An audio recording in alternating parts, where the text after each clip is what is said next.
What's your line in the sand? Like, I'm not crossing this. Or if someone does cross this, then I have to speak up. I think this is a very important thing that we should do as Christians. We should set up things in our life that we're going to go like, you know what? This is it. This is my line in the sand. Because there's lots of sins that are less about black and white and more about kind of a grayscale. Paul talks about this a lot when he goes into eating foods that were sacrificed to idols. Like, according to your conscience, some of them, like, let's say that it offends me if I were to eat food sacrificed to idols, then that's a sin. A more practical example in our culture is drinking. I don't drink out of personal conviction.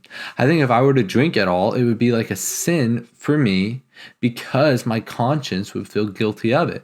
While other people can have one drink and it's not a sin for them. Actually, it's a blessing, and that's talked a lot about in the book of Proverbs. So I think we need to, as Christians, to establish kind of our personal lines in the sand. Now, why do I bring this up? This year, we are reading through the entire Bible in a year. If you're just joining me for the first time, then my name's Logan. And in the description of this video, you can join me on the journey of reading through the Bible chronologically.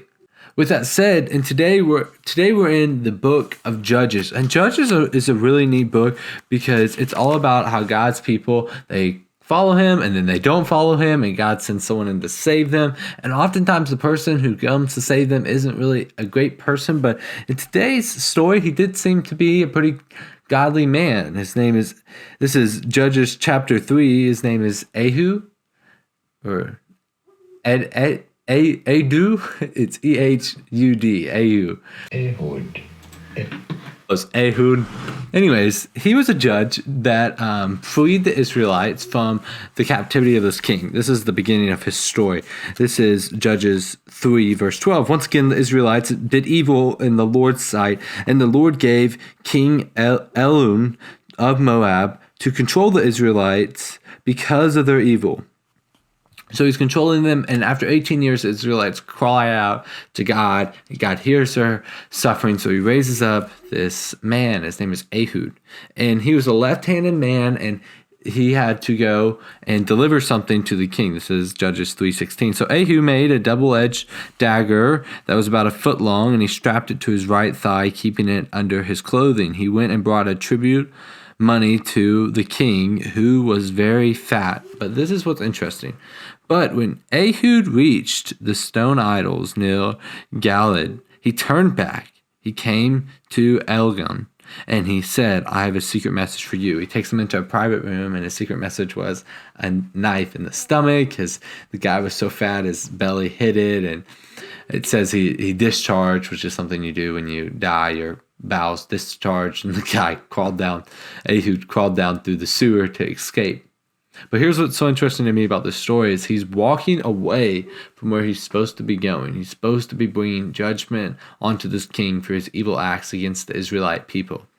But what gets him to turn back was these idols. He saw idols. Now, something that I think you should realize is how significant this is. Ehud has been raised in the Jewish culture. He's been raised by saying that hundreds of years ago, God made a promise that this would be the promised land for his people. This is it. You're standing on it. And what does he see in the promised land? Idols. False idols. This is a bad analogy, but Americans, a lot of them are very prideful, and I would include myself in this category of our nation. We love being America, and a lot of people tend to think that America is the country that God has blessed and all sorts of stuff like this. So it'd be kind of like if we saw a communist flag flying in our state capital. It'd be kind of like that. It would hurt us as Americans, or not all of us, but it would hurt a lot of us as Americans if we saw a communist flag flying above our state capitol. And that's because we're not communists. We're Americans. We want freedom and liberty. In the same way, I think it's a good metaphor of how Ehud, he did not want idols in the land that was supposed to be for God. So my encouragement to you today would be to go out and to set up boundary lines. Like, this is a boundary for me. I will not cross it. I think it's great in dating to have physical boundary lines. I will not cross this.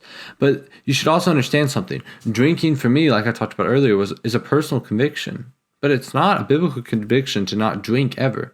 I don't think you can make a strong biblical case for that unless you just want to put your head in the sand. There's too many verses that talk about even Jesus drinking at feast and in kind of celebratory times. So we can have things that are personal convictions, lines in the sand personally, but then we can also have lines in the sand. Like, I think a good one to have that could be for any Christian would be if someone said GD, because that is taking the Lord's name in vain. That's very offensive to God. It was punishable by death in the Old Testament. It's called blasphemy. And that's a line that we could go like, hey man, I really would appreciate if you just didn't use that language around me, or something like that, where we're going to have lines in the sand that are going to define how we walk our faith. Anyways, I hope this helps you build your faith and walk closer with God. And I really hope to see you back here tomorrow as we continue to read through Scripture together. To be sure you don't miss out on the next upload, hit the subscribe button below.